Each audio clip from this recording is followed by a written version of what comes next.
So I was in a real-time projection and I was floating over some grass fields and there were some kids below me just flying around. They were just, diddling.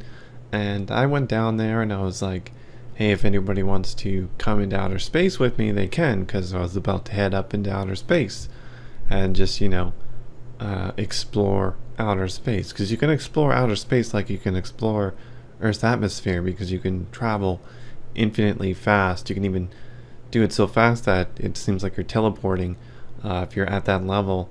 Like if you have the ident for a specific galaxy, you can just kind of go there in a split second. But we were just doing spatial movement, probably like a million times faster than light, though. The speed of light, well, not a million, but pretty fast. And we were just, going through outer space, and all these stars are flying by.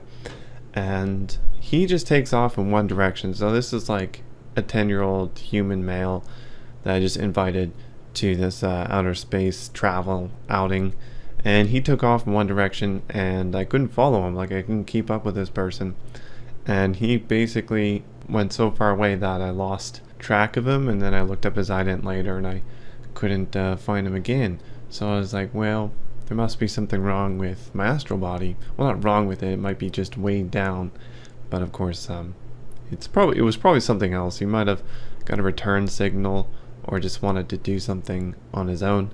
But I jumped to the conclusion that my astral body was weighed down by the various energetic constructs that develop around it. So with us adults, we have much more, physical influences in the astral world than kids. Kids are not programmed like we are, and that's why I consciously work with the astral body like I am, tearing things away from it that are just an impedance. So I ripped off this thing. It's like you're a giant head and you're just ripping off a mask off your giant head, and this mask is like obscuring your view of things. So I ripped off this mask and it was like a greasy black mask, and my field of view increased by like 30 degrees. And also, the light from the stars was more defined because there was light coming in from the stars, and other things became more defined, and I felt a bit lighter. So I just ripped this off and just threw it off to the side, and it was still within my astral body. You can see the astral body is a spherical membrane. It was still within this membrane, just not so close to awareness, not encompassing awareness, just kind of off to the side. And I was like, okay, that's pretty cool. Maybe I should rip some more constructs away. These are like spherical filters that interpenetrate each other within the astral body, or maybe around it, and are bound to it, and they limit the amount of input you take in. So to a point, these energetic constructs are counterproductive because they desensitize yourself to things, or they make your astral body feel like they have mass, or like it has mass. But to another point, they are pretty necessary to have, and you'll see why soon.